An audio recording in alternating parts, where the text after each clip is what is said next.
Good evening, everyone, and welcome to the third night of the 21st Annual Conference. Last night, during the ACME presentation, the moderator had a few technical glitches, and this slide thanking the MortarNet Solutions for now storing the ACME collection was not able to be shown. We wanted to give special thanks to Derek Fairchild, Edgar Ramos, and Tony Avila, who unloaded the trucks of 4 truckloads of materials from the ACME collection. And this was at no cost to the Calumet Heritage Partnership. And this was all made possible by our Indiana Vice President, Gary Johnson, who is also the president of the MortarNet Solutions. So if you were here last night, this is maybe one slide that you did miss. So we just wanted to make sure that everybody knew that it just didn't go to Portage, it went to MortarNet Solutions. And now I'm going to continue with my welcome. This is the third day of presentations for the 21st Annual Conference for the Calumet Heritage Partnership. The goal of this conference is to, in keeping with our usual continuing efforts to tell the story of the Calumet region.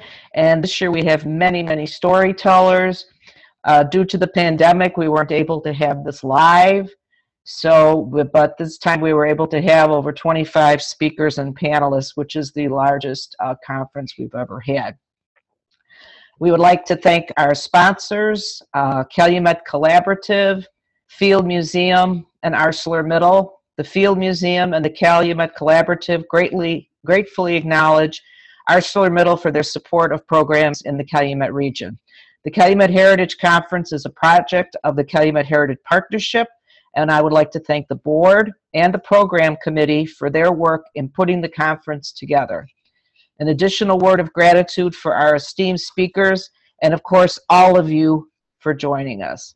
If you are interested in donating to support our efforts or to purchase CHA gear, you can do so for a limited time by clicking on the link in the chat or by visiting the conference page at calumetheritagearea.org. The Calumet area began over a decade ago, a coalition of Indiana and Illinois-based individuals and organizations led by the Calumet Heritage Partnership, an Indiana not-for-profit corporation.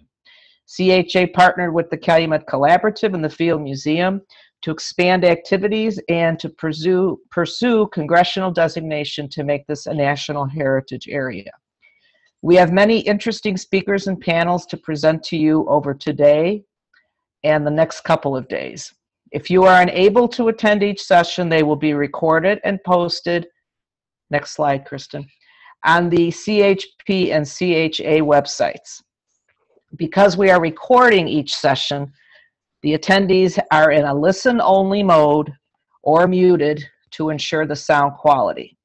Additionally, you can find a packet of conference materials that include a full schedule, a description of each session, bios of the speakers in your email confirmation or on the CHA website.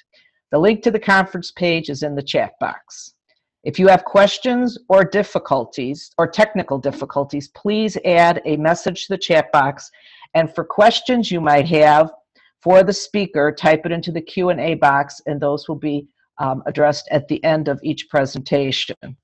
I now would like to introduce Tom Shepard, a Calumet Heritage Partnership board member, who will moderate the 2 panels that you're going to see tonight.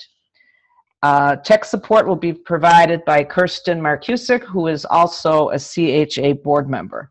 So sit back and enjoy as I am going to the 2 presentations for tonight. Thank you. Thank you, Karen. And thank you to the Calumet Heritage Partnership for allowing me to be able to do the introductions this evening of our 2 esteemed speakers. I'm one of the founding board members of the Calumet Heritage Partnership. I live in Pullman in Chicago, on Chicago's South Side. And I'm really, really happy with how this has been coming along. And we had a great one last night as well. And this one here, I was really learned a lot just since hearing about Kay West Hughes and her project in Gary, Indiana. Kay is an artist and folklorist whose work is concerned with rural practices and places. Her work encompasses the fields of photography, videography, audio, and ethnography. First time I ever said that word. As a 2019-2020 Sustainability Fellow with the Center for Sustainable Future at Indiana University South Bend, Kay is currently conducting an oral history project about a roadside spring in Gary, Indiana. The project is funded through Indiana Humanities and supported by the Calumet Heritage Partnership. This is what I learned, and what you're going to hear about tonight shocked me when I found out about a artesian spring in the city of Gary, Indiana. The spring has small farms, and small farms is like a sub-neighborhood in the Gary, Indiana city. There's a public artesian well that supplied drinking water to families who lived in small farms and Black Oak, another rural community that are both now annexed into the city of Gary. And Small Farms was a historically Black community that was established during the Great Migration. Black Oak contained and still has a majority white population. For approximately 3 decades, residents from both neighborhoods gathered water from the spring because of unreliable or contaminated private wells and a lack of public water mains in the area. This presentation will explore the history of the spring, informed by oral histories and archival research, and examine why and how it has remained a public commons resource. Kay, we're really happy to have you here tonight, and I'm sure we're going to have a very, very enlightening presentation from you. So I'll turn it over to you now. Well, thank you, Tom. I really appreciate that introduction. And I wanted to thank everyone for coming. I'm going to go ahead and share my screen, I guess, and get started. Let's see. Okay. Okay. So yeah, I want to thank everyone, and especially thanking Calumet Heritage Partnership for asking me to present and for supporting this research. And I wanted to also thank, in case there's any participants that are on the webinar, I want to thank them for sharing their knowledge with me, their photos with me, their insights, because that really made this such a beautiful project to work on. So tonight what I want to do is share oral history snippets with you, some little recordings, and also photographs and some archival material to tell a story about resilience and the importance of clean water. Also the hidden costs of pollution that we bear in our communities. So I want to start just by talking about the spring. The spring at Small Farms, as Tom said, it's a roadside artesian well, and it supplied drinking water to families who lived in those 2 communities. At that time, they were in Calumet Township. Now they're annexed. And just a little bit about an artesian well. I want to make sure everyone can see the screen okay, right? Before I keep talking. Okay.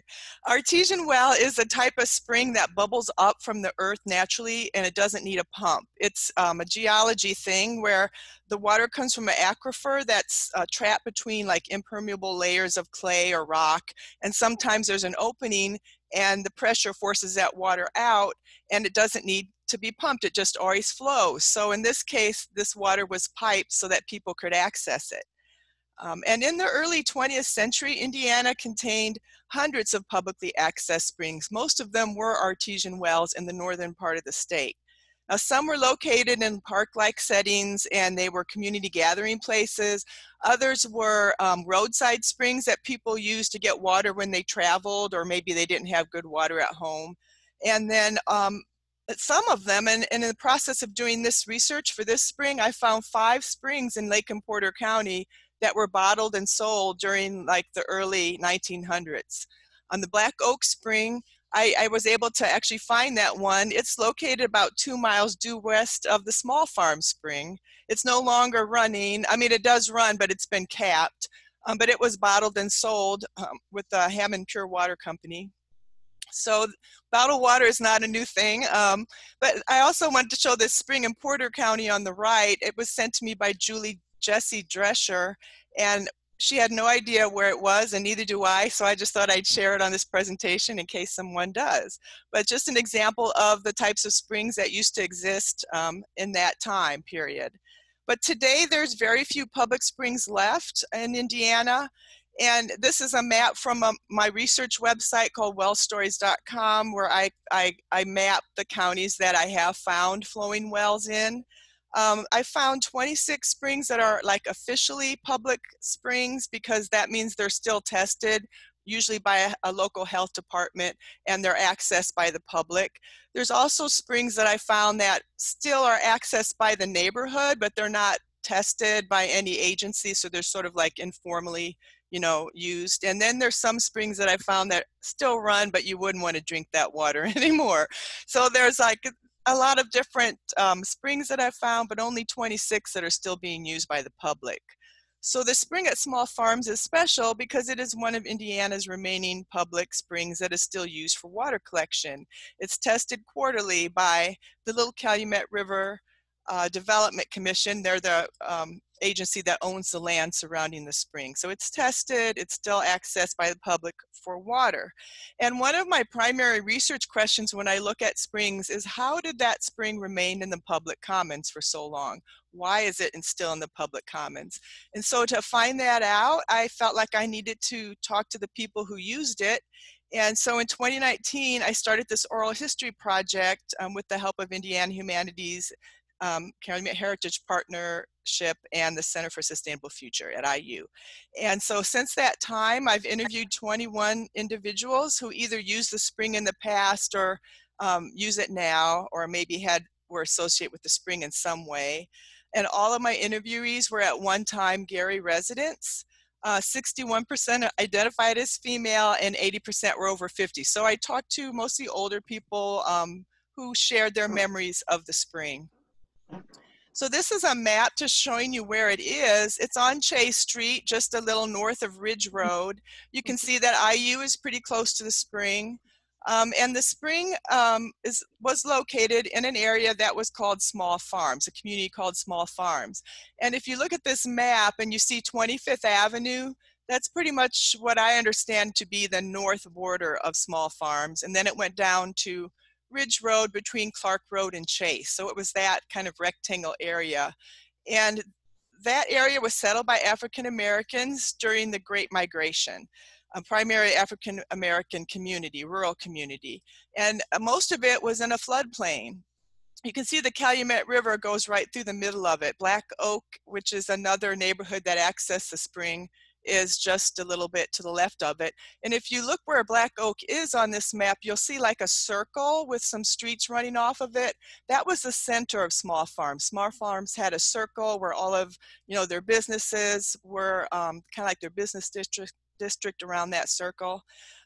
So in the 50s, the Small Farms pretty much was undeveloped, and as was Black Oak. It contained dirt roads, had no municipal services, didn't have street lights.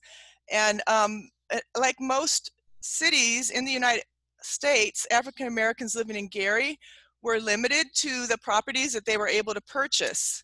And in the Small Farms, this is illustrated by this fraudulent land deal that was organized by a Chicago businessman named Harry E. Prettyman. In 1944, he purchased 800 acres of that marshland that we just looked at along the Calumet River. And that marshland used to be part of the Tolliston Gun Club, which was a really exclusive hunting reserve for wealthy Chicago businessmen. And by 1944, most of that acreage had been sold off, except for this 800 acres that was too wet to drain, and so it basically was undeveloped. And Prettyman got that acreage and sold it in so-called small farms to unsuspecting African Americans living in Chicago and Northwest Indiana. He made a profit of $200 to $800 per half acre on those deals. He was eventually caught and sued by many of the people that, you know, he cheated. But that was just an example of, you know, what was happening at that time. and why people move there to small farms. Now, despite this, it's easy to see why the area was attractive to the people who purchased that property, because, you know, a few decades prior, African Americans were moving up north from the rural South to get a better way of life, you know, better jobs. And living in small farms made it possible to have the best of both worlds, because you could have a little farm and you could also work in the factories and get a better job. So the people who stayed in that area, they built their houses, cultivated the land, maybe they kept some livestock, but they also found work in the mills and other places in the region. So the first person I would like to share an interview with today is Steve Churchin, and he's an engineer and owner of Gary Bridge and Iron Company. It's located a few blocks east of the spring on Roosevelt Street, and his family moved to that area near the spring in 1950. As a child, he played by the spring. He played in the woods and the farm fields near that area. He knew all the farmers who farmed during the 50s because his family's business repaired farm equipment for them.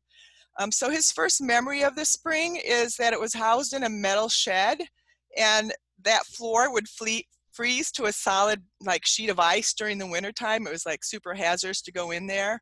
At some point, he can't quite remember when, the shed was removed and that concrete block that you saw earlier around the spring was added. And at that time, the land surrounding the spring was owned by the Sarkey family. So I'm going to share, well, before I share, I just want to talk about this picture here on the left, because that picture was donated by one of the descendants of the farming families, the Nimitz family. And that road is Chase Street. And Chase Street didn't go all the way through. It ended at like a big sand pile. So it didn't go all the way through to the river like it did later. And so the spring we can't see because the spring is behind the viewer here. But it just gives you an idea of what that area looked like. All right, so let's go ahead and hear what Steve has to share here. Yeah, everybody was a farmer. All those people that I mentioned. Most of the stuff was truck farming operations, you know, vegetables, and then there was some corn. I think the Nimitz planted field corn. Mm-hmm. Sharkey, when I was small, the field where the well is was full of gladiolas. I mean, the whole like 40 acres of gladiolas. Oh wow! Most of the rest of the stuff though was cabbage and pumpkins and sweet corn and spinach and tomatoes and whatever. Okay, was everyone able to hear that okay? Was it loud enough? Okay, so yeah, the gladiolas were a pretty amazing thing. I had several people mention that during that time the gladiolas were so beautiful, and they kind of just surrounded the spring at that time. When I talk to people about the spring, this is another photo taken last fall. It just gives a bit of broader picture of the land surrounding the spring. No one was able to tell me that the spring had any special name. It was just called the spring or the well, depending on which family referred to it. But people relied on that spring because the water supply in small farms in Black Oak came from shallow wells. It came from a different aquifer. And those shallow wells were susceptible to bacteria and groundwater contamination. Several former small farms residents also told me that the water was very rusty. It had a lot of iron in it, and it had an aftertaste, and it would leave rust stains on clothing. So both neighborhoods had a substantial reliance on that spring through the late 70s because they didn't get water, municipal water in those neighborhoods, which I'm going to talk about in just a bit. Many of my interviewees that talked about that period of time said besides Calumet High School, this spring was the only place where those two communities actually interacted and met. So I thought that was interesting. So those who rely on a spring as a water source, they have a very keen awareness of the amount of energy, time, and resources it takes to gather water. I don't know if anyone's ever gathered water, but water is very heavy.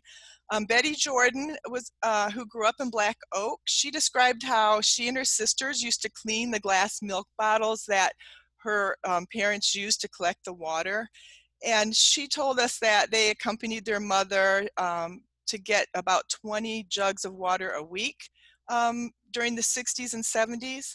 So I'm just going to share a little bit about what she shared about that experience. It was just nice, clean, cold water.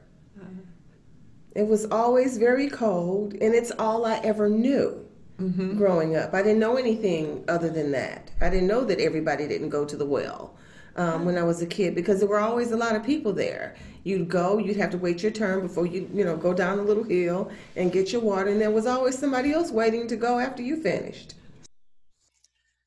So what Betty shared with me was shared by quite a few of the people I talked with who used to go there as kids. And the next family I want to share with the Burt family. They're a large family of 18 children that grew up in small farms. And I interviewed a brother and sister, Exner and Johnny Burt. And they both had very fond memories of growing up in small farms. It was a wonderful place for kids because it was a lot of freedom running around in the woods and playing. And Johnny had really good memories of like walking by the spring and getting water, because him and his buddies would walk about 20 minutes from their house to the village, which was like a shopping center in the area, a little of the first mall, I think. And they would walk there and stop and get water on the way, and then stop and get water on the way back. But he also talked about how as a child, when he was just about 5 or 6 years old, he remembers going there with older men to help them get their water. And I'm going to just play a little bit of Johnny's quote there. I stayed at the spring because there's a lot of people I helped. When I wasn't having fun myself, where I helped somebody else, But that's how we were, we'll help each other out there. So that's they had just wonderful things to share about the spring, and you can see the Exnar's on top of the well casing there because they hadn't visited it in a while, and she wanted to kind of get a view of the property because a lot of trees had been cut down since she had last seen it. And so it was just that we had a really good visit to the spring that day. They also gave me a tour of small farms and some of where they used to live and all that. It was just a wonderful day. Now I want to talk a little bit more about the spring, because even for people who didn't use it, who didn't rely on it, because some people had, hand pumps in their yard, or they had pumps in their houses, hand pumps in their houses. So if they didn't rely on it though, it was still part of life there, because sometimes they would accompany friends to go get it, or they would go there, with their friends to get the water. So the next person I want to share some of their interview with you is Chuck Hughes, and his family didn't need the spring because they had a good well at home, but he would still make special trips there during the 60s. And I'm going to play a little bit of his. I think spring water for me and my cousins, my brothers and sisters, if we went and got it, it was a luxury. It's like today when people drink Perrier instead of regular water. We was going, hey, let's go get spring water. So we went through the weeds and found the spring water. Yeah. So I heard some really wonderful stories about, for example, another interviewee, Silas Sconiers, used to run track for Calumet High School. And he said the track team, when they would win, they would say, yeah, it's that spring water that kind of made us extra strong, extra fast. So that spring water had, a large part of the identity of small farms. Now, it's important to understand, though, that not everyone, it was a source of pride for some, but not everyone felt that way, because the dependence on the spring could also be a stigma, and it was definitely a hardship for some. And when I talked with Ida Lloyd, whose family grew up using the spring, she told me that she thought her mother was punishing her when the family moved from small farms from East Chicago, because East Chicago was more urban, it was integrated, and it was like moving backwards. So the family had to collect water from the spring in the winter season. When the hand pump in their house would freeze, they didn't have to do it in the summer, but just in the winter. So I'm going to share what she had to say about that experience. In the wintertime, your pumps would freeze up. So we had to go take our buckets and not just the buckets, the jugs of water. We had to take jugs over to the spring, which the water never froze. It was always coming up, and someone had put a pipe down there after a while and let it come up through the pipes like you would a pump. But you didn't have to pump. It was just constantly flowing. and we would take our utensils there to get water. So then you had to carry them back, and my mother didn't drive, and we had to wait till someone in the area was free to take us there with our buckets and our jars and our gallons, the milk gallons we would use. But it was something something else. Yeah. But it never froze, and you would meet your neighbors there. So that what she shared there was another thing I heard from several people, that it was kind of a place where you would see your neighbors. You would be able to catch up on news. And as time went on, you start to see a lot of people at the spring, which I'm going to talk about in just a bit in the next slide. So Connie and Reverend Terrence Standifer also participated in this project. And we're going to talk about them a little bit later in the presentation, but they had a lot of memories with small farms. Reverend Terrence didn't actually live there, but his family owned land there, and they used to go hunting and fishing on the small farm. So they were there off and on quite a bit when he was young. So Connie and Reverend Terrence are going to share their memories of what started to happen at the spring, because as it became more well-known, especially after Chase Street was built going into Midtown, the scene at the spring kind of changed. There were people from all over. You would see cars lined up with jugs, all different types of license plates from Utah, Illinois, Nevada. I mean, from all different places. I mean, not just in that immediate Midwest, but they were from, and they were loading water in the trunks of their cars to take back home with them. They're believing that this water had some miraculous healing processes to it. So they were coming and they were packing jugs with water, taking it back to where they lived. And along with the extra people coming in, there was a lot of extra littering, and that became sort of an issue in that area that the small farms residents were tasked with, because the county really wasn't concerned with littering in small farms or in the county at that time. So they had this extra role that they were keeping that area clean, and that became part of life during the 70s. But in 1966, there was an estimated 5,000 people who lived in small farms, but the area was still lacking in public water and sewer lines. And that year, an estimated 100 people picketed the Gary City Hall and the Gary offices of the Gary Hobart Water Corporation, demanding an extension of water into the small farms. And we'll just look at a few of these pictures. These are great pictures I got from the Calumet Regional Archives, from the Gary Post-Tribune. You can see some of the pretty amusing signs that people came up with. They actually brought water that was contaminated, and they poured it on the steps of the City Hall. So it was quite a protest. But despite this, both communities, both Black Oak, because Black Oak also did not have water at this time, they waited another 20 years or even more to get public water lines. So we're going to talk about that in the next few slides, why that happened. So in the 1970s, beginning with the 1970s, the residents of small farms in Black Oak, they became immersed in another struggle over Lake Sandy Joe. And that's marked on the map here just north of 94. It was a 50-acre lake that was formed inside a large pit that provided fill for Interstate 94. And it was about a mile north of the Calumet River. And it was used as a recreational lake for a while, so people fished in it, they swam in it. But in 1971, the owners of the property, Robert Bresky and Robert Nelson, they obtained an operating variance to turn the lake into a landfill.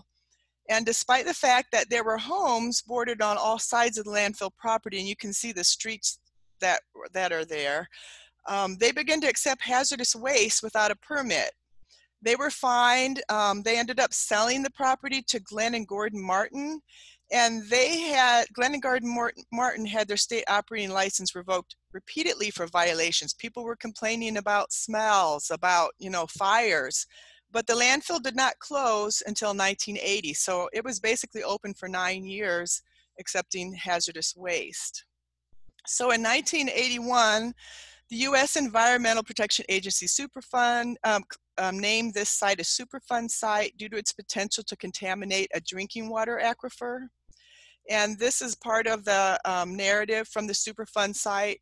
It tells you what types of chemicals they found: benzene, toluene, and tetrachloroethylene. I think I said that right. Those are all solvents that are, you know, carcinogenic, really bad for you. They estimated that over 5,000 people lived within 3 miles of that site, and they drew water from more than 1,400 wells, and those wells were all at risk. So this sign is still up there. Lake Sandy Joe is still there. It's just pretty much unusable property between 25th Avenue and the interstate.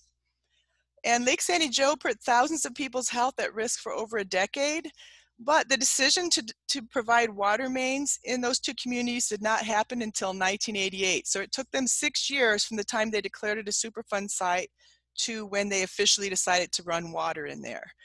And that year, the EPA agreed to pay for water mains, lines to the homes, and indoor plumbing for 75 residences that they deemed to be at risk. So only 75 people got everything paid for. The rest of the community had to tap into the water for a fee. So the Gary Post-Tribune article, which covered this decision, they mentioned that Black Oak residents were using the spring for their drinking water. They had a photo of some people lined up to get the water due to their polluted wells. So the spring at Small Farms did not get polluted because, for one, it was a different aquifer, but also the drainage from this lake was going in a different direction. It wasn't going in the direction of the small farms. Now, Reverend Standifer, I'm going to bring him back into the story because he was the pastor at Pleasant Valley Missionary Baptist Church from 1981 to 1993. And he was approached by the U.S. Department of Engineers to do community outreach for the project. So he became responsible to get residents to sign off for right-of-way to bring the water mains in there. At first, he got some resistance because people were really concerned about paying a water bill. They've never paid a water bill before. They didn't quite trust the Gary City that they would give them a reasonable water bill. That the community was kind of used to governing themselves and kind of being on their own. But he finally was successful in getting everyone to sign. But once that happened, the residents still waited longer for the water. They waited until 1993, an additional 5 years, to get a safe source of water into their homes. So Reverend Terrence is going to share a little bit about what happened.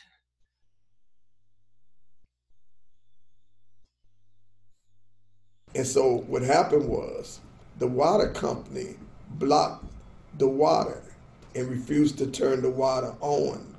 They told the government engineers that because they didn't put the pipes in, they could not confirm that the water was safe. So they objected. It went through arguments back and forth, and eventually what they came up with after a year or so, a couple of years, that they would put a valve on, a shut-off valve from the pipe, from their pipe, from the water company pipe to where the government pipes was, and the government would have to pay them for that.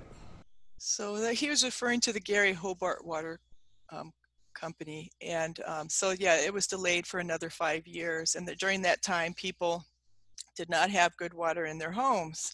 So after the water was finally beginning to get piped in there, the use of the spring, decreased because people had beginning to get municipal water, but it also decreased because the community of small farms dispersed for a number of reasons. Because the construction of the interstate divided the community in half.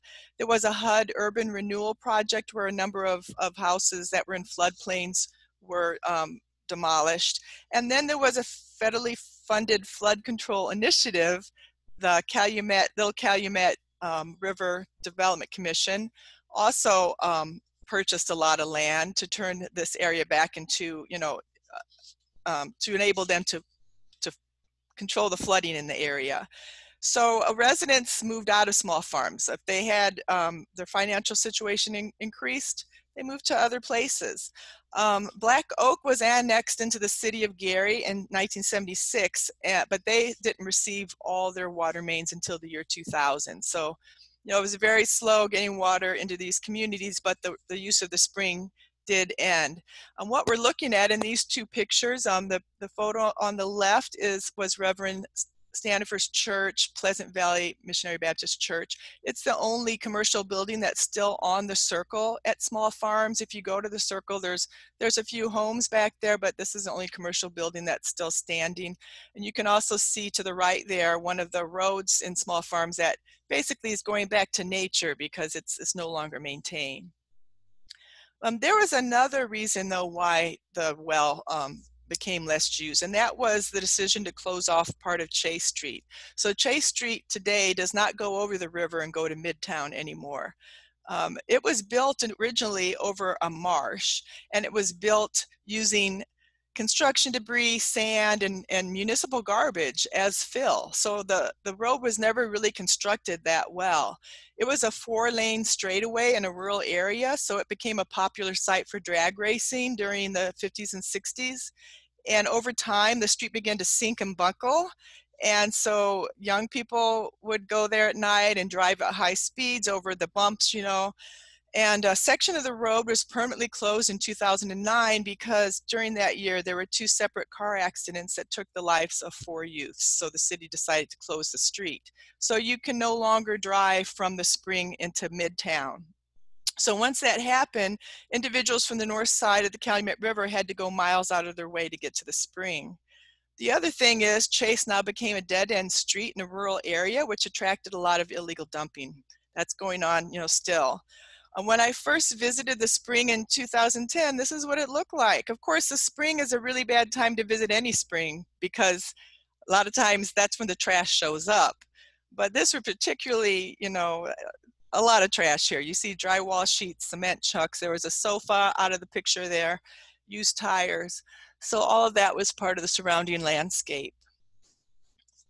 Now, who I would like to talk about next is Ariana Campbell, and she contacted me in 2016. I was actually living in Kentucky at the time, but she's a Gary resident who served as an AmeriCorps Vista employee with the Paul H. Douglas Center for Environmental Education at the Indiana Dunes, at the time the National Lakeshore. And she grew up in Gary in the Glen Park neighborhood, but she did not know about the spring and she never heard of Small Farms. She learned about it. She goes, I don't know if she told me exactly how she learned about it. So I'm not sure how she learned about it, but at the time it was a new thing to her and she was really fascinated by it. So she took it upon herself to research the history of the spring. She talked to some of the people in Small Farms to learn more about it. She worked with the city of Gary to organize a very successful cleanup. And then she developed a presentation for Green Drinks Gary to raise interest for its remediation. And when I talked with Ariane several years later, I asked her why she became so interested in the spring, and this is what she shared with me. I'm in my late 30s, so I wasn't around to know Gary's height. Mm-hmm. I can only see the evidence of what used to be. Mm-hmm. And a lot of it seems very run down, especially when you're growing up as a child. You just see these rundown places, and you don't really realize how beautiful they used to be. So much of it is gone. So much of it is completely unrecognizable from what it used to be, or it's just outright gone.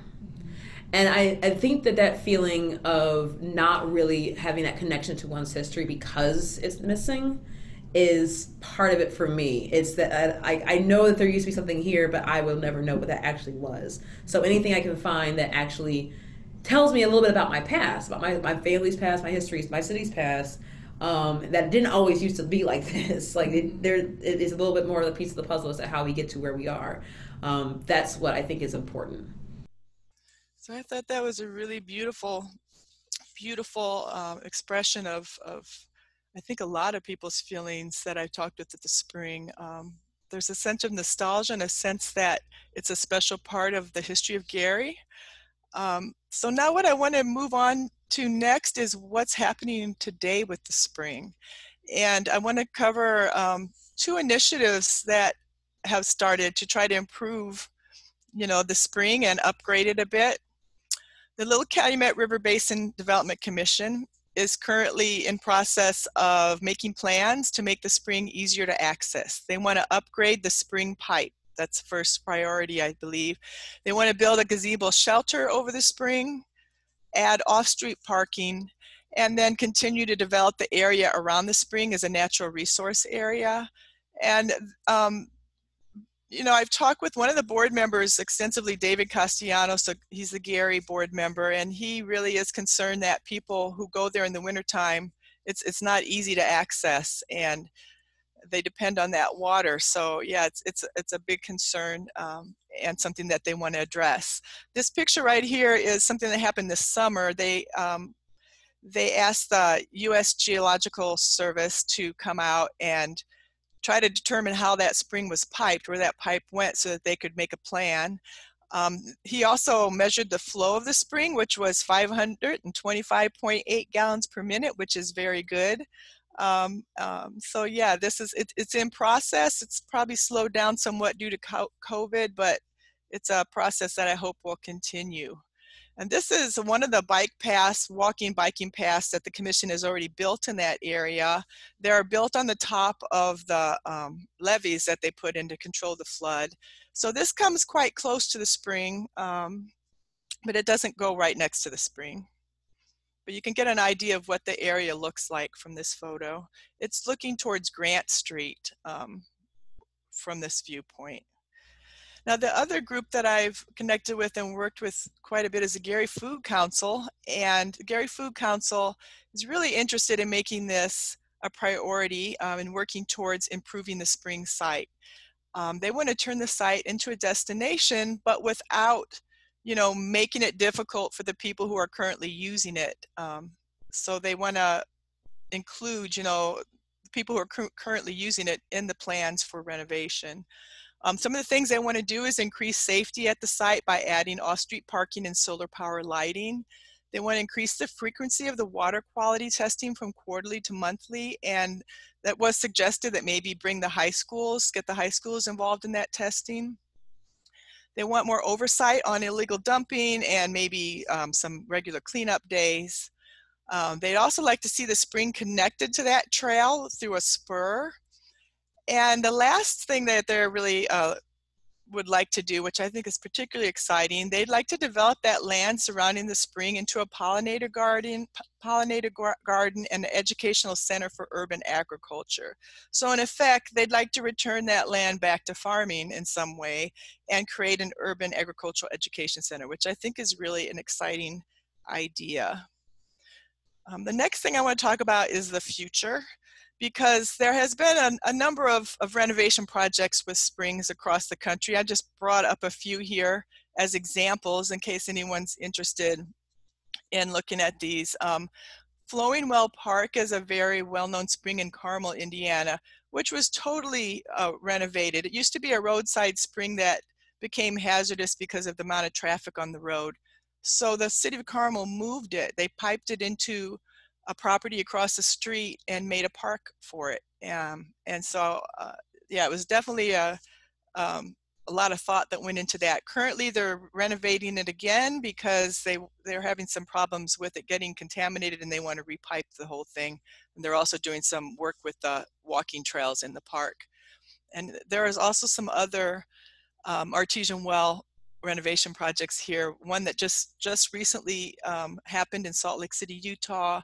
Milwaukee has a Prior Avenue iron well that used to be part of a brewery, and they recently renovated that. And then there's a beach well. There's tons of springs in Wisconsin. This particular one, though, had an art project as part of the renovation, which is why I'm using it as an example. So here are some pictures of some of these other artesian wells, just you know, to bring some ideas into play. I mean, the one in Flowing Well Park has some signage. It has the gazebo. They actually piped the spring so that multiple people could gather water from it at once. And they put in, like I said, walking trails and things like that. The one at the beach, what they did there is they fixed the shelter. They rebuilt the shelter, and then they hired an artist to come in and do a mosaic as part of that renovation project. And then the one on the right in Salt Lake City, that was a very, very fancy project where they had someone come in and build this this very special method for getting water. Multiple people can get water at the same time, but just a lot of good ideas and things that could possibly happen in Gary with that spring. So just to close, I just want to say the Spring of Small Farms was, was considered a blessing by many and enabled a lot of people to endure very difficult times, challenging times. But its story can reveal what can happen when the delivery of safe drinking water is not guaranteed to all of our citizens. It illustrates how people of color and those without economic resources are disproportionately burdened with the cost of pollution. And I feel like there's no guarantee that the health of the spring will not yet be impacted by several environmental crises surrounding it. I mean, that aquifer is very deep, but once if it ever did get polluted, it would be very difficult to clean that up. So its continued role as a public commons resource makes its protection, I believe, a critical concern. Lastly, I just want to thank the sponsors and the 2 interns who worked with me on this project, Darby Harkart, who worked with me last semester. She accompanied me on several interviews. Gabby Kretcher, who is working with me now from IU South Bend. She's doing a lot of the transcription work, which she's learning a lot about the spring. We went out there last week, I believe it was, and she was like, wow, this spring's a lot. She just expected to be so much bigger based on all the stories that she heard about it. It's like a little humble spring there on the side of the road. The whole archive that I'm putting together is eventually going to be archived at IUSB Special Collections, hopefully by December of this year. So that's pretty much all I wanted to share with you guys today. I don't know where I am on time, but I was hoping I'd take about a half hour for the presentation. I hope I'm close to that. Should I stop sharing my screen? I have one more picture of the spring I could leave up. A midsummer picture. Do you want me to stop sharing my screen? Or leave it up in case I should go back to point something out maybe? Yeah, let's leave it up. I'll pull the welcome back up. Mm-hmm. Okay. All right. Thank you. So there were, that was just fascinating, Kay. It was absolutely fascinating. And I learned so much, and something I just never would have known. Even though I've been to Black Oak, I mean, that's the place to go to for used car parts. They've got the greatest junkyards in the world right there in Black Oak. So I do get out there from time to time. There was a comment, there were a few comments in the chat room, and I'm so happy that you covered about the past and future possibilities of the water quality, because that was something that came up in the chat site. And Ty Warner here asks, can we give the website again? I think maybe if Kirsten could take care of that. I'll put the website up on there. Is that the website, website you think they're talking about? Kate, you didn't present your own website. I think they're talking about the Calumet Heritage website. Yes. Okay. There was a website, wellstories.com, but that doesn't have, I mean, it basically has all the springs all across Indiana. I am in the process of planning for building a website about this project, but it's not even started yet. It's still at the planning stages. Well, I had a question, and the photo that you just had up there shows the water coming from the pipe. And is it continually flowing like that? The 500 gallons per minute that you mentioned? Yes, it's continually flowing since I've started visiting it. Now, when I talked to, let's say, I think it was Steve Troshin that told me that at one point, the city of Maryville did some work in the area that depleted all of the private wells, and that well didn't run for a short period of time. But then it started back up again. I don't know exactly what happened there, and I don't know the detail. I mean, if I listened to the interview, I could hear more of the details, but I probably can't relay them at the time. But that was the only time that the spring did not flow that I've heard since talking with people about it. Mm-hmm. And how did you find your interviewees? Did you just go door to door and look them up, or did somebody refer them to you? How did that come about? Well, that's a good question. It's actually social media, because, I put my photos on the wellstories.com, and I posted a photo of the Chase Street Street Spring, and someone who is on Facebook that's in this group, you know how you have a group that's like, you know, you're from Gary, Indiana, when kind of thing. And he shared the picture of the spring, and all these people started commenting on it. And when I saw that, I was like, wow, this spring was really important to a lot of people. So I connected with Silas Sconiers was the person that posted it. And he invited me to come to the Small Farms reunion. They have a reunion every summer. This was the first summer. They haven't had it in some years. They have it at Lake Etta Park. So I went to the reunion and I met some people there, and I've gone back to the reunion a second time. And so from that point, it was more like word of mouth. Like at the close of an interview, I would ask, is there someone that you think I should talk to? And then I left some cards at the vegetable market right down the street from the spring, and I connected with somebody that way. So yeah, just different ways I tried to reach out to people in the community. Yeah, great. I'll pose this to our other panel and our tech person. Any other questions? There were a couple of comments in the chat. Of course, people thanking you and talking about how wonderful the presentation was, and there were a couple people who had visited this place. One gentleman, and I don't see his comments there, but he used to stop on their way back from, I don't know if it was Michigan or summer home somewhere, but it really interesting that I didn't know anything about this well being there. Kirsten or Tyrone or anybody else have any other questions? We have a few minutes left in our Zoom meeting here. We just got one more question from Eric Rogers. He says, do you know when the current piping and wellhead were installed and by whom? That's a good question. That's one thing I've been trying to find out, and I haven't found an answer yet. I found different answers, different stories. And so I know that one of them might be true. I'm not sure, but yeah, I don't really know. I haven't tracked it down to one individual or family. That's one of those mysteries that I'm still trying to find out, I guess. The project ended a little earlier than I wanted to because of COVID, and I haven't really picked up any interviews after COVID. So, there's still probably several people I should talk with to find out more. That's a good question. And you might want to talk to a gentleman named Wayne Young, who is in the chat here, and I guess he used to, he said, we stopped by there maybe once or twice from our home in West Gary to the village shopping center. Since we had water at home as kids, we just thought it was bizarre and never really associated it with pump water we would see at camp or at my grandparents' home in Arkansas until they got city water too. So it's interesting to learn so much as I hear this. Thanks. Oh, thanks. Yes. If you want to talk with me more, I'd love to talk with you at some point. So maybe we can connect. There you go, Wayne.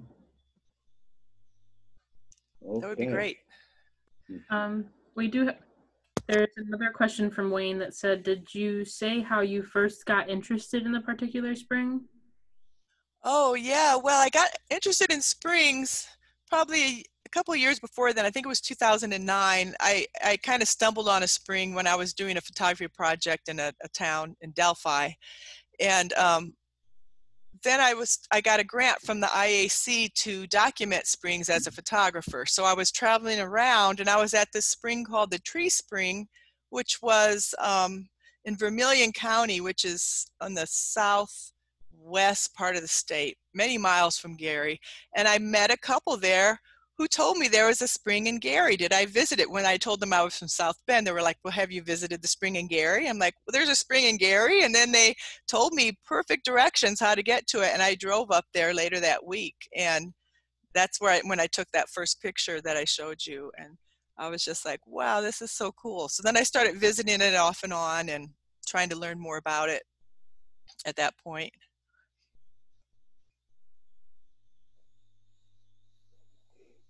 Okay. We do have one more. Sorry. Oh, sorry. It says, do you know the names of the people in Gary pushing for preservation?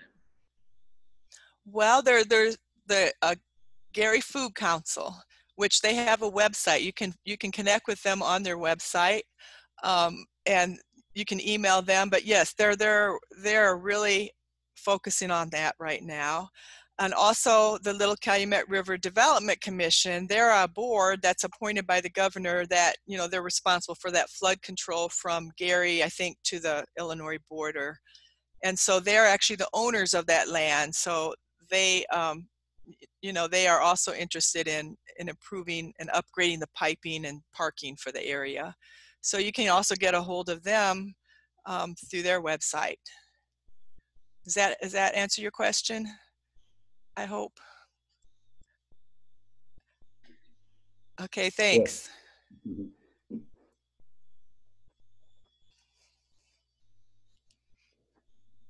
Couple more comments in the chat session. Oh, that's the same thing. Okay. Yep, you covered it.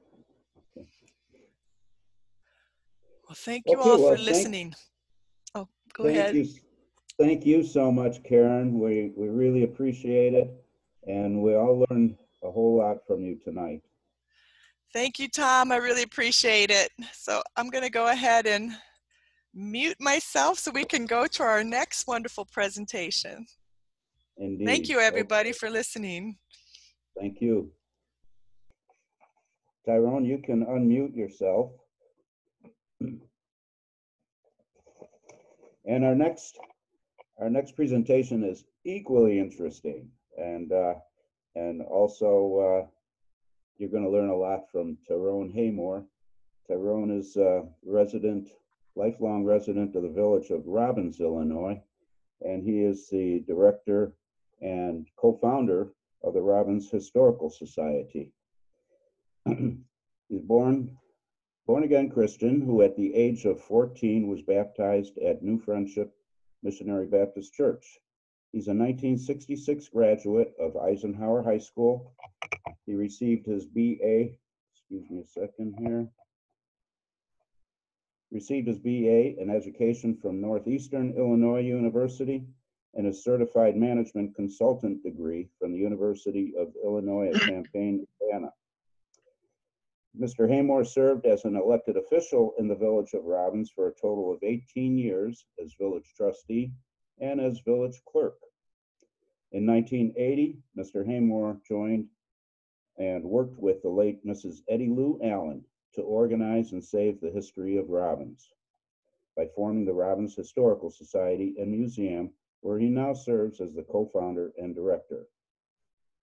Mr. Haymore is a noted historian on African-American aviation history and the Tuskegee Airmen. He is currently the resident historian for the village of Robbins, Illinois. And this is his quote: "Robbins, Illinois, the most historic African-American incorporated community in America." And I'll finish by telling you the address of the Robbins Museum. It's at 3644 West 139th Street in Robbins. And I'm not sure about the hours. Tyrone, you'll have to tell us a little bit more. Maybe now with the COVID, you're on a limited basis right now, but I've spent a number of hours at the museum, and it's just so fascinating. And if anybody ever has a chance to get by and meet with Tyrone Haymore in person, I assure you he will teach you. You'll learn so much from him, and the things at the museum are just fascinating. So Tyrone Haymore, the title of your presentation tonight is called "The True Beginnings of the Tuskegee Airmen and Robbins Historic 1931 Airport." Turn it over to Tyrone Haymore. Thank you, Tom. I appreciate that very much, and I welcome all of your viewers to our presentation tonight on the story of the Tuskegee Airmen. And it's a story that is not widely known about. We know a lot about the Tuskegee Airmen, but we don't know a whole lot about its true beginning. Its true beginning was in Robbins, Illinois. And that's what I want to share with your viewers tonight, if I can get on screen here. Let's see. Okay.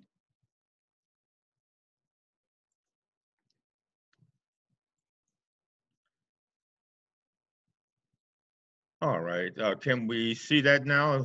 Are we on screen? Can you see that, Tom? Hello? Yes, yes, Tom? yes, we got that. Okay. Are we there? Yes. Can you hear me? Okay. Yes. Okay, I can hear you. Okay.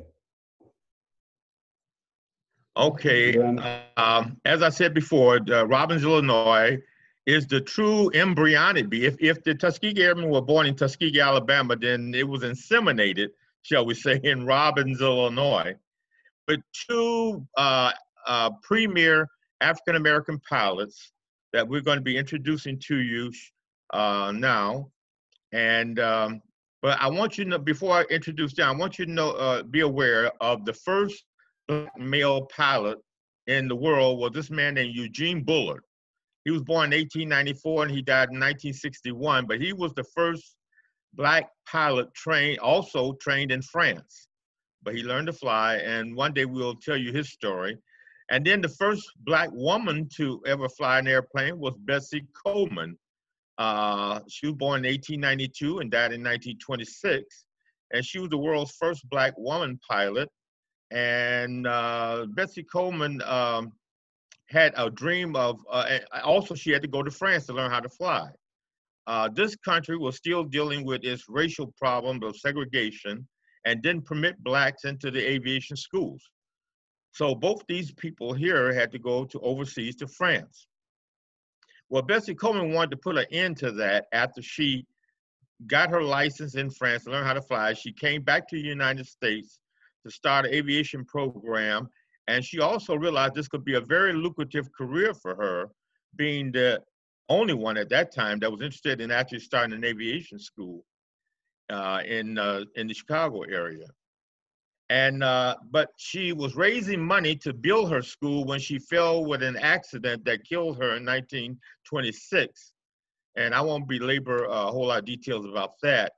But anyway, there were two auto mechanics, both named John C. Robinson and Cornelius Coffey. These would be the two men that were started off as auto mechanics, and they later would become pilots, and they would really become the ones who were the true beginning of the Tuskegee Airmen. Let me begin by saying these two men met each other in Detroit when they both graduated from, John Robinson graduated from Tuskegee in 1924, auto mechanics, and Cornelius R. Coffey, graduated from an automotive school in Chicago. And of course, in those days, the automobile was the big thing that everybody was trying to get to in terms of employment as well as a wonder to the world. So they made their way to Detroit to get a job with their credentials as top-notch trained mechanics. That's where they met. And while they were there, they read a newspaper that said the world's first black woman pilot, Bessie Coleman, had died, and trying to build an aviation school with funds that she was trying to raise. And Coffey and Robinson decided that, wow, that's something that they always dreamed of too, airplane flying. And they wondered if it was an opportunity for them to now take up where Bessie Coleman left off. And they agreed that they should do it. It would be a very lucrative career for them. So they both decided, it was Robinson who knew that there was a flight training school in Chicago called the Curtis Wright Aeronautical University. So the two men agreed to make application to enter that school, and they sent their money in, and they headed back to, they gave up their position in Detroit and went back to Chicago to enter this aviation school to learn how to fly. In the meantime, to support themselves, they established an automotive mechanic garage on 47th Street in Chicago. It was 47th Street. This is the building in the picture you see here. Now, that's the way it looked in the year 2010. this is the way the building looked, but it was just a solid, that whole building was really an automotive mechanic shop owned basically by John C. Robinson and assisted by Cornelius Coffey. But this is the way it looked in 2020. And I'm glad we took this picture because the building has now been torn down. It's no longer there. But here's a picture of, I think we have a, well, okay. All right, next is the school. Here's the school that they made application to enter to learn how to fly. It was located at 1340 South Michigan Avenue in Chicago. It was the Curtis Wright Aeronautical University. The building is still standing there today on Michigan Avenue. It was owned by the Wright brothers and a man named Glenn Curtis. It was the premier training school for aviation in the Midwest part of the United States.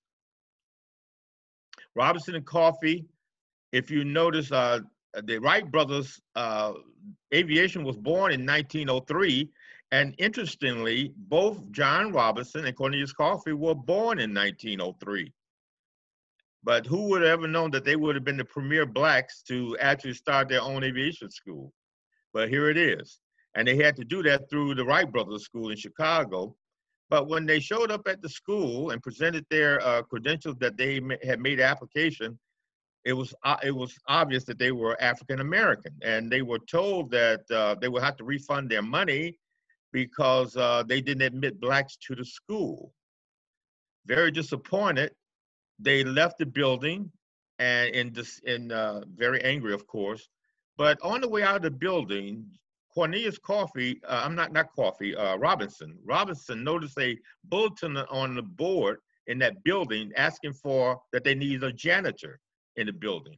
He said, I wonder if they hired blacks to do janitorial work. So he said, I'm gonna go back to the desk and see if they would give me an application for the janitor's job here. And if they do, and I get the job, that would at least get me in here, and I could eavesdrop and figure out something about aviation that could help us learn how to fly. Sure enough, he went back to the counter, and they gave him an application, and lo and behold, he got the job. He got the job as a janitor, John Robinson, and he would sweep up the floors, clean the windows, the bathrooms, and take out the garbage. And he was constantly eavesdropping on each of the all-white classrooms with all-white instructors. And it became very obvious to the instructors that he was eavesdropping. And sometimes they would even chuckle at the fact that he was eavesdropping. One day, Robinson, instead of taking the garbage to the incinerator to be destroyed, he would collect all the garbage, which mostly consisted of notes about aviation, and he would take them home to his apartment, and he would study them. And one day he found a manual in there, a 1929 manual that showed you how you could build your own small airplane in your backyard or your garage. It was called a Heath Parasol plane. He said, okay, and notes that it costs $300 for the frame kit and another $300 for the motor, the engine for the plane. So Robinson decided that he was going to raise some money to get that, to get the kit. So he didn't have enough money to get both the kit and the engine, but he said it was important to just get the kit for the frame of the airplane, and we'll figure out how to get an engine in here later. So he brought it to this garage he had on 47th Street, and this is where they began to work and build the plane. And this lower picture you see is the back of the garage. Now this looks pretty much the way it did when they had the shop. And you see this large door here in the middle. All right, they actually constructed the plane, and then Robinson invited one of the instructors he had befriended at the school to come out and see an airplane that he had built. The instructor said, you built an airplane? Yes. He said, well, how did you build it? He said, well, from a book. I read it and I figured out how to build it from that. He said, well, I got to see this. I will come out there to your garage to see this airplane. Yes, I want you to come out. I want you to inspect it to see if we did everything correctly. So the instructor's name was Mr. Snyder. I don't know his first name, but his last name was Snyder. Mr. Snyder came out to this building and expected the plane and could not believe what he was seeing. He said, I recognize this plane. It's like Heath Parasol. He said, this is a small plane that you can build from a kit. He said, but where'd you get this strange engine that's in here? Robinson explained to him that he didn't have the money to buy the proper engine for the plane, but he read the book, and the specifications in the book said matched up. The specification for the engine matched up almost identical to the specifications that powers a motorcycle.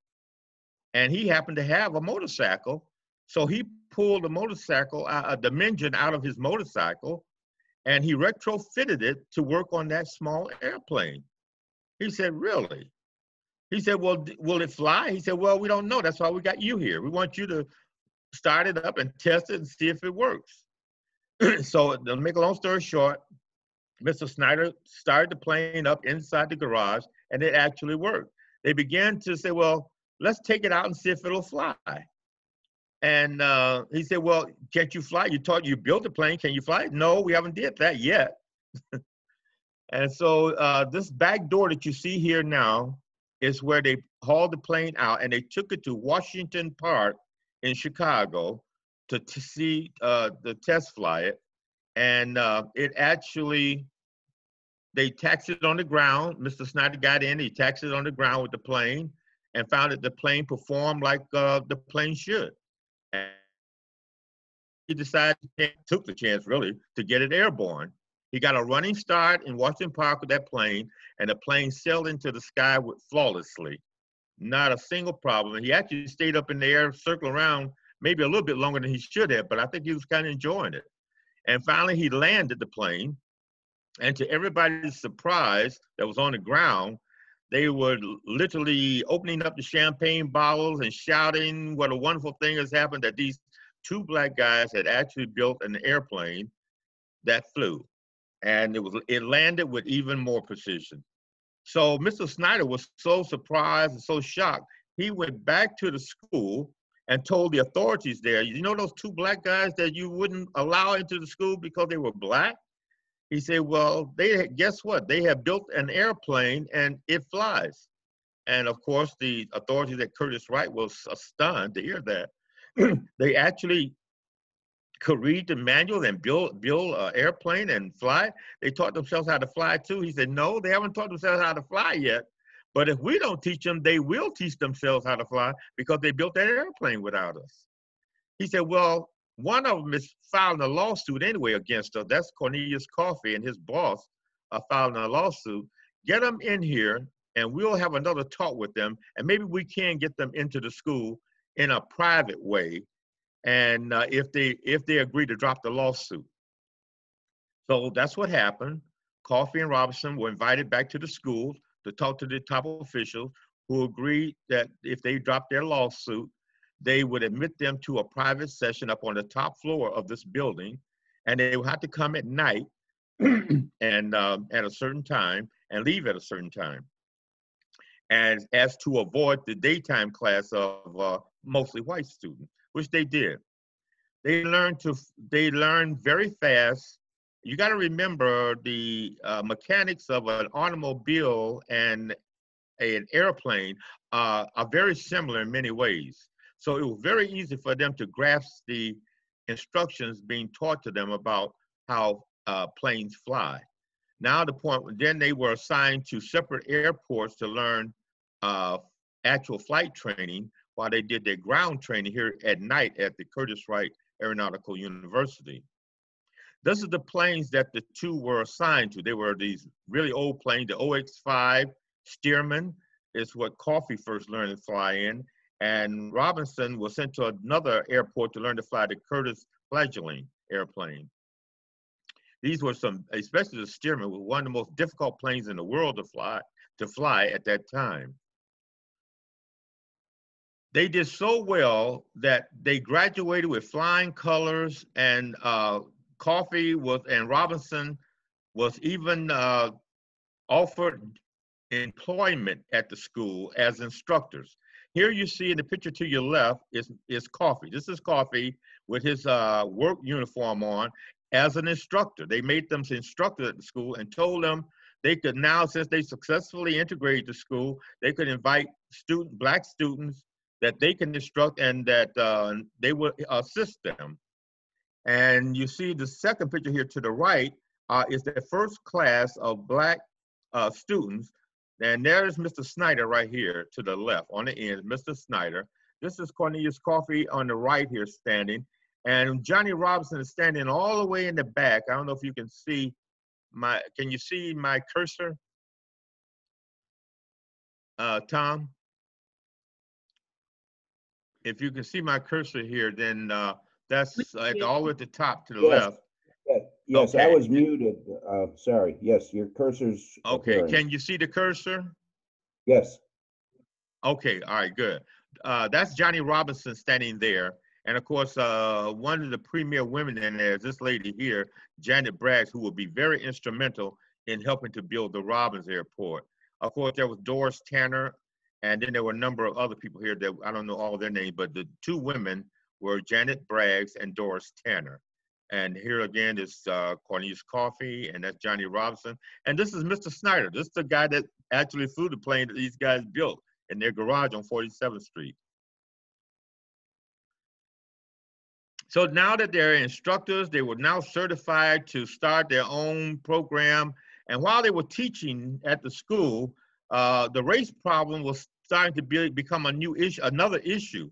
The white students were out about it, and they were starting to create problems. And Coffey and Robinson decided that they were not going to deal with that it was maybe time to just leave the school and start their own school. They wanted to build their first school in Chicago, but when they went down to City Hall to get a permit, City Hall played the race card on them as well in Chicago and would not allow them to build to start a Black aviation school in Chicago. But they heard about the all-Black town of Robbins, Illinois, which is 17 miles south of downtown Chicago. That was all Black. They had all-Black government. Coffey said that there's a Black government out there, Black people. Maybe we could talk them into letting us build an aviation school in their town. So they went out to see the mayor at that time, who happened to be Thomas J. Keller, who was the founder of Robbins, actually. And we have a school there named in his honor. That's the elementary school that is named in his honor that's there now. Thomas J. Keller was not only enthused about it, he said, not only will we permit you to build the airport in Robbins, we're going to help you build the airport in Robbins. He said, because you're going to need help. He said, you don't have any money. He said, and we got people here that will do that for you. So the Village of Robbins mayor and board of trustees agreed to help them get land. And this map you see of Robbins, this map of Robbins, that blue line at the top is the Calumet Sag River Canal that we are so proud of now, because it's now the nation's first historic waterway. And Robbins, it forms Robbins' northern border. This whole town that you see in the map here is Robbins, Illinois. And this little section that's in yellow here and the little black dot represents the exact spot where they built the first Black airport in Robbins, Illinois in 1931. There it is there, thanks to the help and support of the Robbins village officials. Now, the crew that was with Coffey and Robinson consisted of Harold Hurd, Janet Braggs, Willa Brown came in later, and Doris Tanner was a student there as well. Clyde Hampton, Chauncey Spencer, and Dale White. And they were taught, and they became licensed pilots, and they became instructors that would assist Robinson and Coffey in training many, many more Blacks aviation. So in 1931, they had almost completed building the first hangar when a violent windstorm hit the area. And here we see a picture of the hangar. And you look at this picture, this is a very valuable picture. This picture is now on display permanently at the Smithsonian Institute in Washington, D.C. On the end here, the right, all the way to the extreme right, is John C. Robinson. Coffey is not in the picture. He was not there the day this photo was taken, but there's Janet Braggs and Doris Tanner. And we do have the names of all of these other people who were pilots, with the exception of one, the guy right here in the middle. He was not a pilot, neither did he ever become a student of the program. He was a citizen that was walking past there when they were taking that picture that day, and he asked him if he could get in the picture and walked right into history at the same time. His name was Mr. Reed, Floyd Reed, I believe was his total name. But he was the only non-pilot in this picture.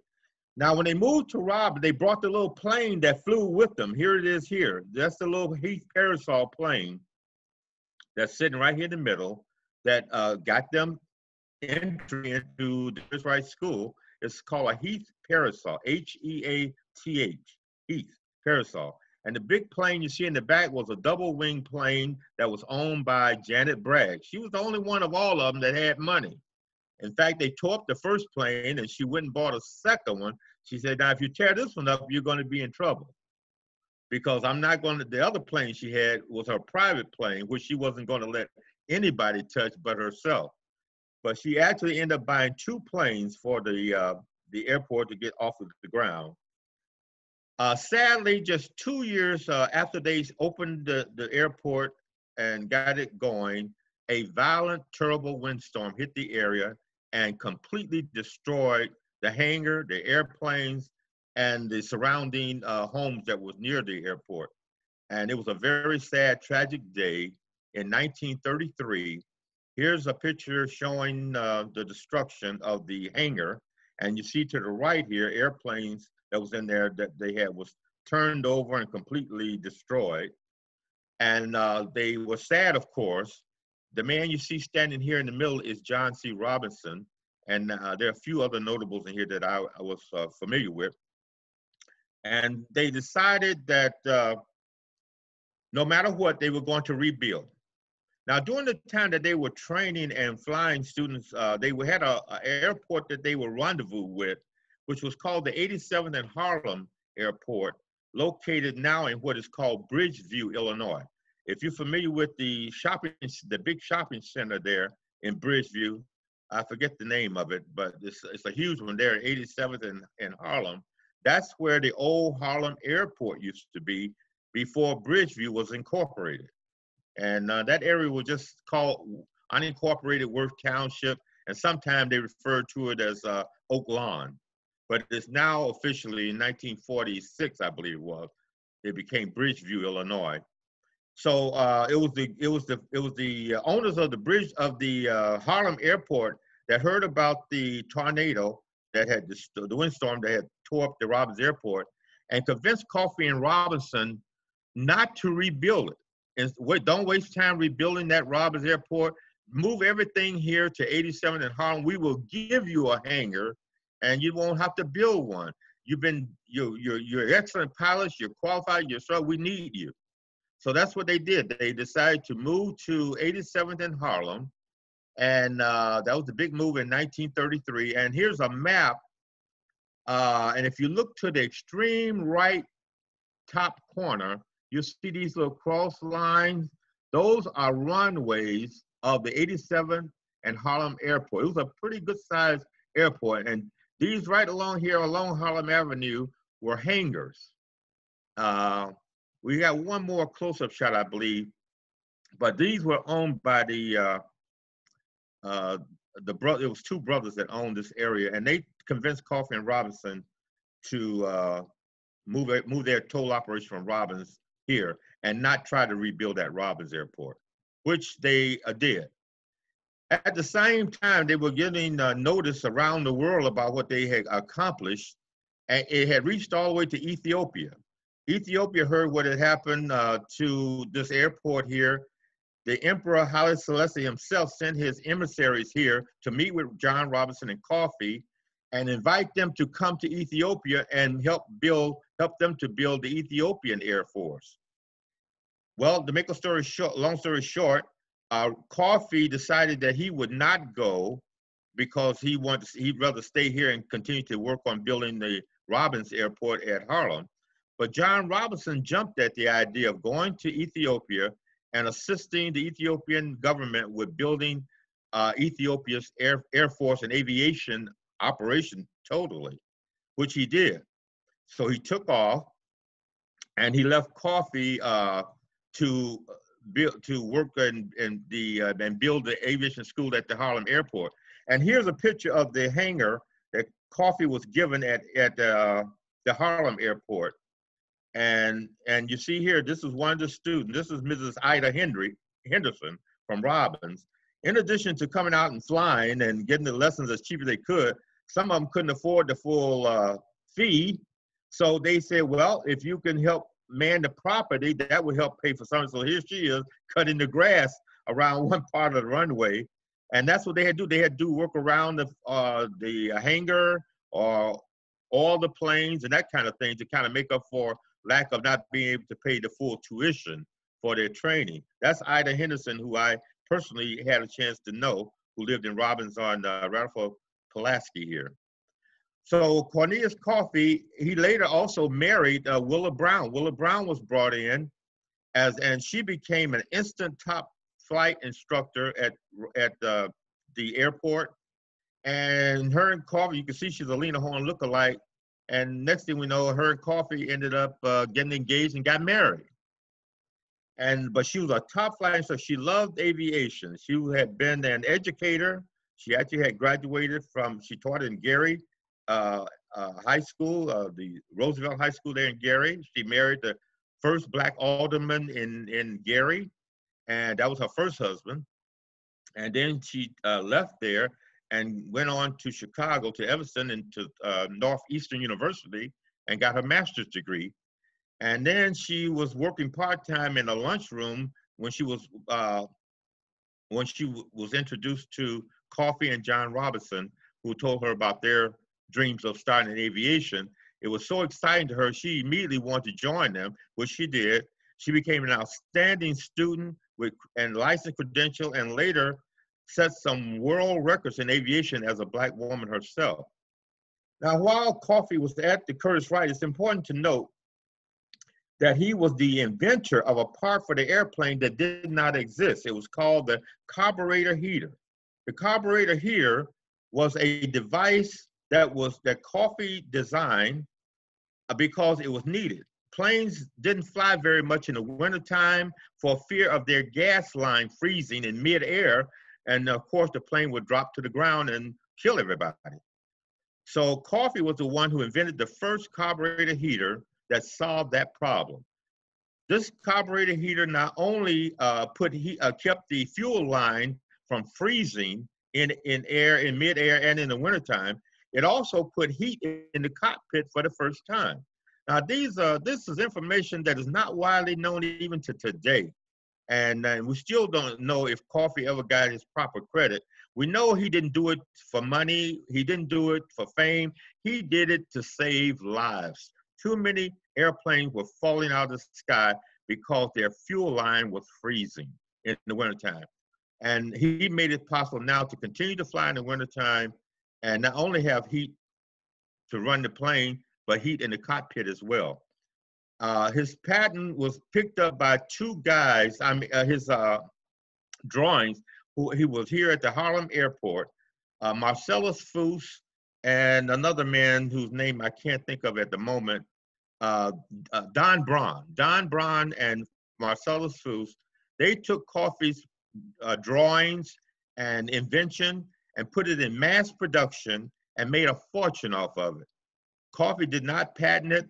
And interestingly, Don Braun and Marcellus Foos didn't patent it either. So even to this day, we don't know who actually patented it. It was believed that it went to Westinghouse or General Electric, but we haven't verified that as yet. We're still trying to find that information out. But this was the true first inventor of the carburetor heater for airplanes, was Cornelius Coffee. He really should be complimented for that ingenious thing that he did. Willa Brown, of course, was an excellent trainer, and she became the world's first black woman with a commercial pilot license in 1937. And here she is standing between two planes, and these two planes are new planes that we're going to tell you about how they were achieved through the help of, and here she is in a classroom. There she is there. This was at Wendell Phillips High School in Chicago, where she was teaching this group of students, black students, aviation ground school training. So then they established what was called the National Airmen's Association was born. And you see Coffee standing right here. Robinson is not in here because he was in Ethiopia at this time. But Janet Braggs is here, and Willa Brown is here. And a number of others. They formed the National Airmen's Association. Now, the name originally was the National Negro Airmen's Association. But I'm going to tell you a little bit in a minute here why it was changed and the word Negro was taken out of here. But it used to be, originally it was the National Negro Airmen's Association. But they needed planes, and they had to lobby Washington for those planes. And one of the things that they decided to do was to introduce this to Tuskegee. Actually, there was a number of Black institutions was contacted about starting an aviation school, and these men would be the ones that would help them with the details of doing that.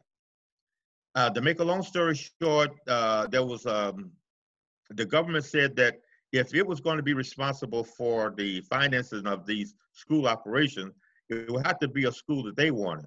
Actually, the plan was to build Tuskegee, what became Tuskegee. The plan was really to build it here in the Chicago area, perhaps Robbins. But the government said that if we're going to do this, it would have to be a school where training was conducive year-round. And that means it had to have good weather. And we know how bad the weather is in the Midwest, especially in Chicago during the wintertime. So Chicago was out. No school here in this area that was going to get the government contract to do that. These guys flew a plane to Tuskegee and introduced the program to the Tuskegee officials. And the Tuskegee officials at that time was Dr. Patterson, and then the chief of the mechanical industries at that school was a man named George L. Washington. Yeah, George L. Washington. These were to be, if the program was to be accepted, these would be the men that would spearhead that acceptance, which they did. And the other Black schools did not win because Tuskegee was ideal for to influence the government. So on May the 22nd, 1934, Robinson was in Ethiopia, but he received an invitation from his 1924 graduating class to attend his 10th year anniversary. He flew back, he got back to the States to make the trip with Robinson, with Coffee and Dale White, to approach the officials at Tuskegee to start a program there. And they had the idea that they would become the instructors there, including Robinson. How Robinson planned to do that and help build Ethiopia at the same time is anybody's question to answer. But here's Robinson. He took the lead on that. And this is the plane that he flew to Tuskegee Institute. That marked the first time a plane ever landed on the ground of Tuskegee. That's a really strange looking plane. They actually flew two planes down there, and one broke down midway there. And so they told Robinson to proceed on because it was more important for him to get there than for Dale White and Cornelius Coffee, and said that we will fix this plane, get it airborne, and we'll meet you later. So Robinson flew on to the ceremony so he could be there on time, and he took an opportunity to fly over the outdoor ceremony and probably scared the people half to death. And then he landed the plane. And then when he landed, came out and introduced himself as a member of their graduating class that received his invitation. He said, I'm here. And I also want to tell you about an exciting thing I would like to offer at the school to start an aviation program at Tuskegee. This is a Tuskegee official here.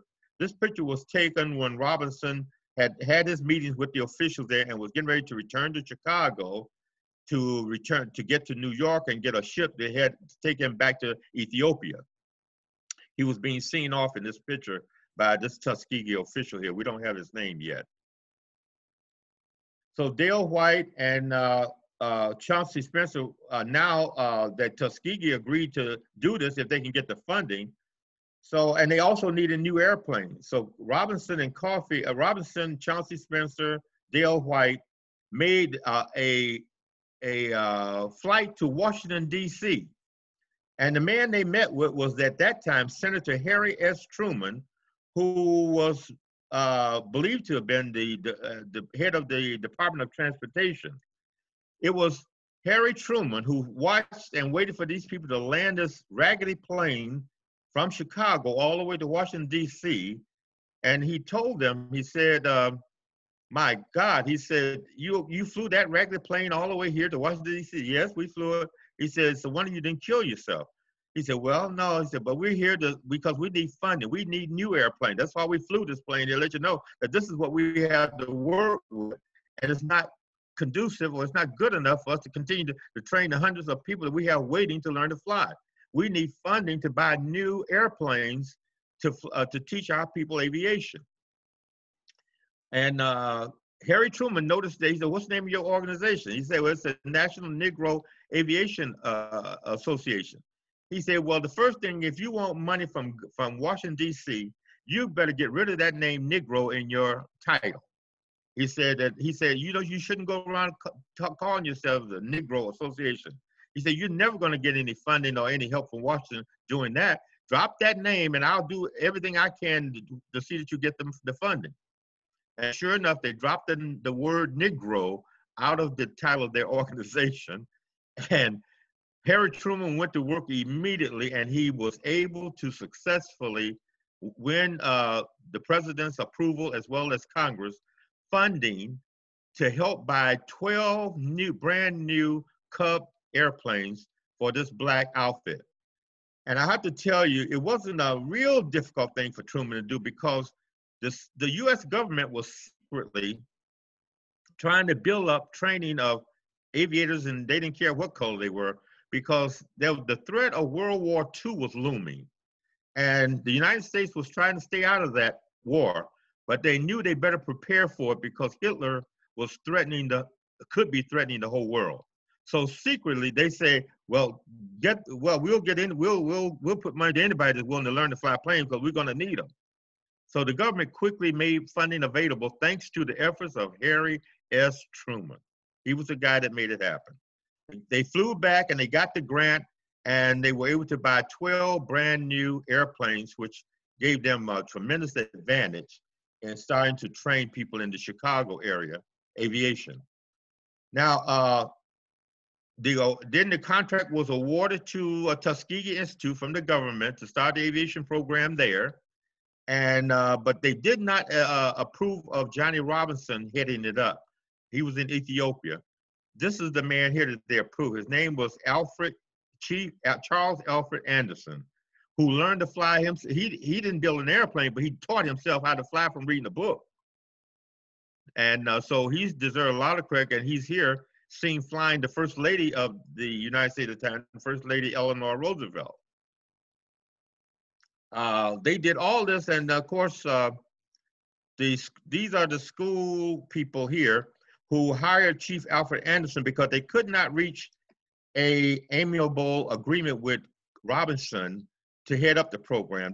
Robinson's demands were too strict, and I won't go into all the details about that, but they decided that Robinson was not going to get the contract to be the chief overseer of the aviation school at Tuskegee, but they found this guy, Chief Alfred Anderson, who amply qualified to be the first instructor. And he was hired to start training blacks at Tuskegee at that time. Chief Alfred Anderson, a man we should really give he was an incredible individual himself.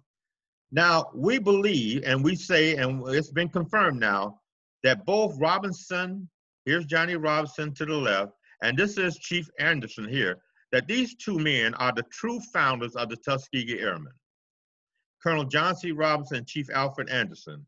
This is Robinson when he came back to the United States in about 1935, when the war broke out in Ethiopia, where the Italians invaded that country, and they did not have a strong enough Air Force or Army to defend themselves.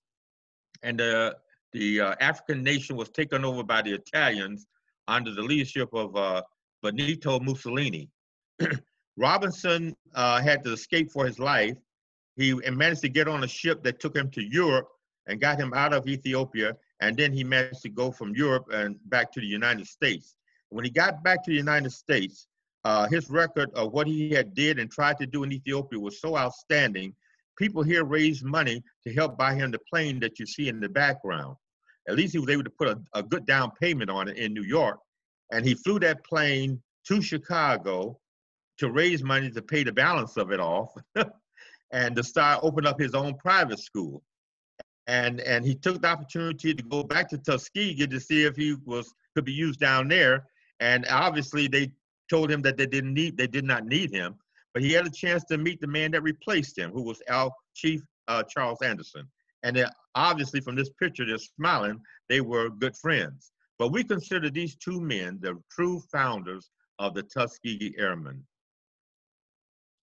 It was this lady here who, Robinson, when he came back to Chicago, this was the first richest black woman in America, was Annie Turnbull Malone, who owned 4 mansions. I won't go into the details about her. Her life story is in the process of being made to counter what Madam C.J. Walker people had put out by her being the first. But this woman was far richer than Madam C.J. Walker. This was the lady who trained Madam Walker, who made Madam Walker and provided Madam Walker with the products she used to help make her a very wealthy black woman.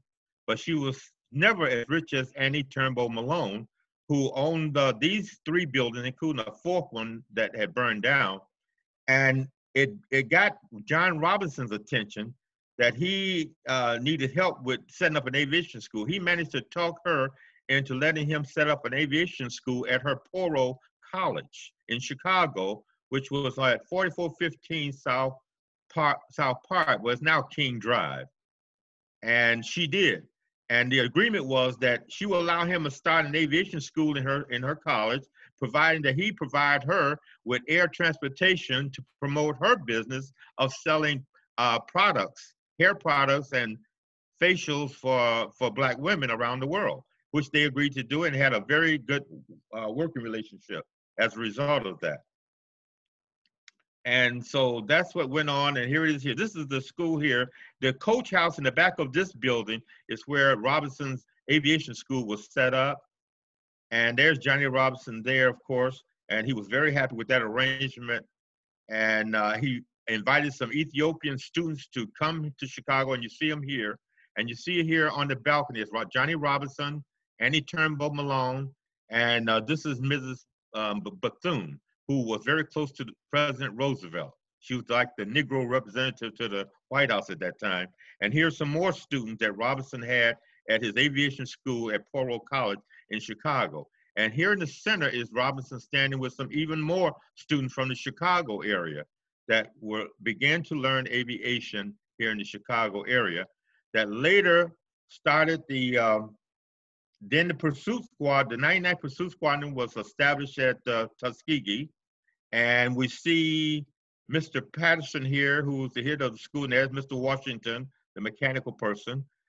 This man here was the only one living during my lifetime that I was able to meet personally, Mr. Thomas. I met him personally, but these are the first original Tuskegee Airmen who were trained in Illinois. They were still trying to build the Tuskegee Airport. It took some time to build it. And so they sent these black students, they were recruiting black students, and they were sending them to different parts of the country that had aviation school to start their ground training and getting ready for the program at Tuskegee. I want you to know that we're going to kind of hurry up here and conclude that there were 990 Tuskegee Airmen, almost 1,000. And most people, if you ask them how many Tuskegee Airmen, they think it was 10 or 12. There was 990 students. 10 of those students came from Robbins, Illinois, and you're looking at them now. Actually, you're only seeing 9 of them here.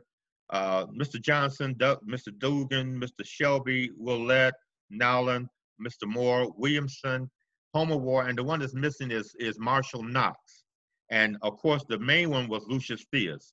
These people all have incredible individual stories of how they got into aviation and soon were part of the Tuskegee operation and ended up fighting for this country in World War II and helping to win the war in World War II. So that's the history of the Red Tails, the Tuskegee Airmen, and their real true beginnings started in Robbins, Illinois, with the Robbins Airport, and the two men that started was Cornelius Coffey and John C. Robinson. And they've been featured in a lot of different areas. And these are the wives of some of them there. There are two books you might want to get your hands on. One is called The Divided Skies. These are two excellent books on the true history of the Tuskegee Airmen by Robert Jakeman, which was published in 1996. I met Mr. Jakeman and congratulated him on an excellent book. And then the other one was Philip Tucker, who published his book in 2011, and he named the first. He officially named them Fathers of the Tuskegee Airmen, and he's got John C. Robinson on the cover of the book. There it is there. Excellent, excellent books. I've read them both, and they are very exciting, and they confirm what we're trying to tell people now, that the Tuskegee Airmen was really born right here in Robbins, Illinois. And if you ever come to Robbins, we have a historic marker on the site where the hangar was built that was torn down by the storm, destroyed by the storm, that is.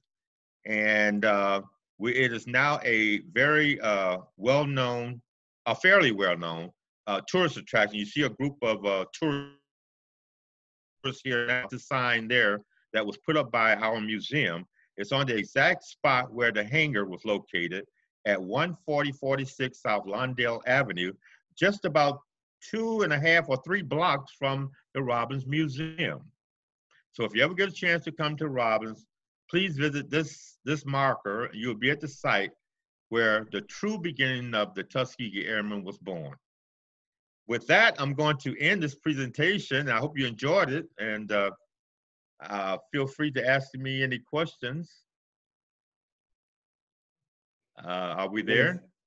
Yes, yes. Thank you so much, Tyrone. That was truly fascinating, and always learn something from you. Thank you. We've got some comments here. Sarah Coulter just said, "Wow, what an incredible story! Thanks for sharing, Mr. Haymore."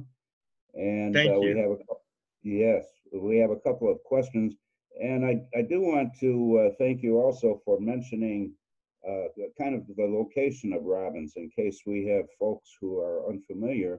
Robbins is a little bit west of Blue Island, and kind of tucked between Blue Island and Midlothian, Crestwood, Illinois, and are in the what we would call like the western boundary of the Calumet region. Yes. So, right. Okay, so we have a question here about President Truman and his early involvement with the Tuskegee Airmen from Mario Longoni. He asks if that played any role in Truman's later decision to desegregate the military. And I see Kirsten. Kirsten, are you on? Do you have something to add to that? What, you want me to answer that? Yeah, sure. Go ahead. Yes, he did. It did. Surprisingly, and you know, Truman came from a rather racist family background, but he changed dramatically when he got into politics. I don't know if his feelings were always that way or not, but I do know that I know his grandson, Chris, who is a board member of the Truman College here in Chicago. And he told me some things that he did not know the information I gave him.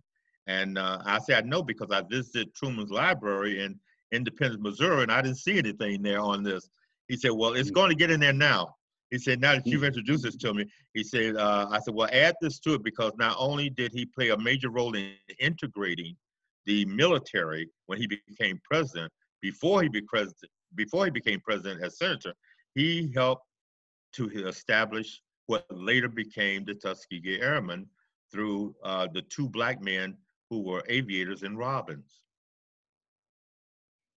Okay, and we have from Patricia Brown, mentions James Warren Sr., who wrote a wonderful book about the Tuskegee Airmen, Mutiny at Freeman Field. Are you familiar with that? I don't know what that is. I am very much, and I know his son who wrote that. He wrote that. His father wrote that beautiful book. I've been down to Freeman's Field, and it's an incredible place to visit. Also here in Indiana, and it was where the mutiny took place, and it's a fascinating book. I wish I had it here to show you, but it is available to anyone who cared to get that book. And I'm glad to hear that he's online and watching this because he's a special person. One of our board members, David Klein, asked a question if you knew Quentin Smith, who's from Gary, Indiana, and I guess he was Tuskegee Airman. Yes, I knew of Quentin Smith, and they have a bridge there in Indiana now that's named after him. I remember meeting him many years ago, and I didn't realize who he was, but I do remember meeting him in a number of gatherings with my involvement with the Tuskegee Airmen today. I do remember meeting him, and I didn't know he was as famous as as we became later informed about him. And then they named that beautiful bridge in Gary after him, and his name is there. It's the bridge that leads to the Gary Airport. Oh, just before you get to the Gary Airport, there's a bridge there, big one. It's very big, and it's got Quentin's name on it. This was a comment, but maybe we'll turn it into a question, and you can comment on it. Wayne Young commented that there were so many women in those early days of the airport and flight, and amazingly black women. And what would your comment be to that, Tyrone? Yes, there were. Surprisingly, there were quite a few black women got involved, thanks to Janet Braggs and Willa Brown and Doris Tanner in particular. Those women inspired many black women to get involved. I asked Coffee how many students did he train. He said that he kept a record, but he don't know it. But he said it was well over 300. Oh wow! He said, and about a quarter of them were women. Black women pilots. Yes. Yeah. Well, Tyrone, we want to thank you for that fascinating presentation, and I'm going to invite you to look at the chat room because there are a number of other comments thanking you and talking about how fantastic it was. Yeah. Thank you. My pleasure.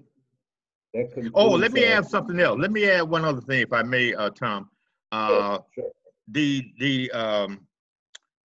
Calsag River that forms Robbins' northern border was also used before radar was invented.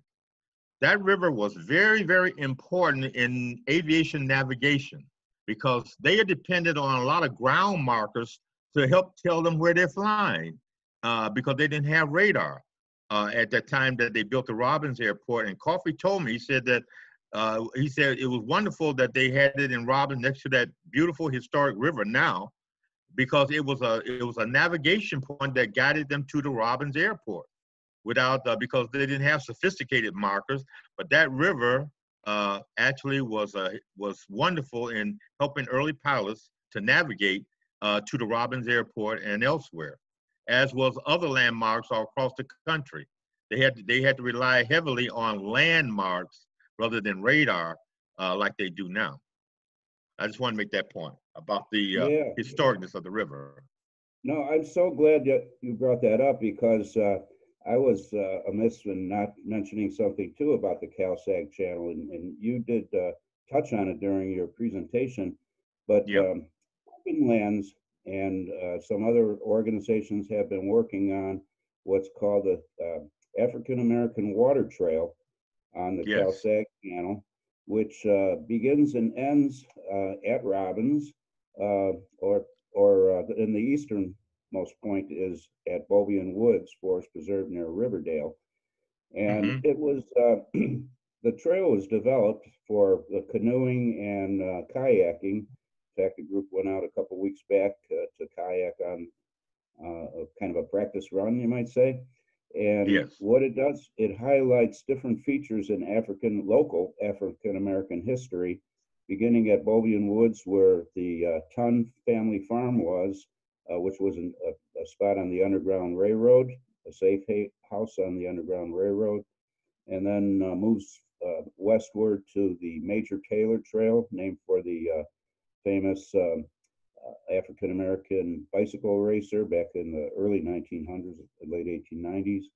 And then we have Joe Louis Golf Course, named for the champ, and then out to Robbins and the wonderful history of the town of Robbins, which goes beyond the Tuskegee Airmen too. You have a lot of other, a lot of other things to tell out there. And if anybody wants to come out to the museum, I think they should call you. Is that correct, to make arrangements? Yeah, because of the COVID-19 virus that's amping right now, we're under the governor's instructions to close.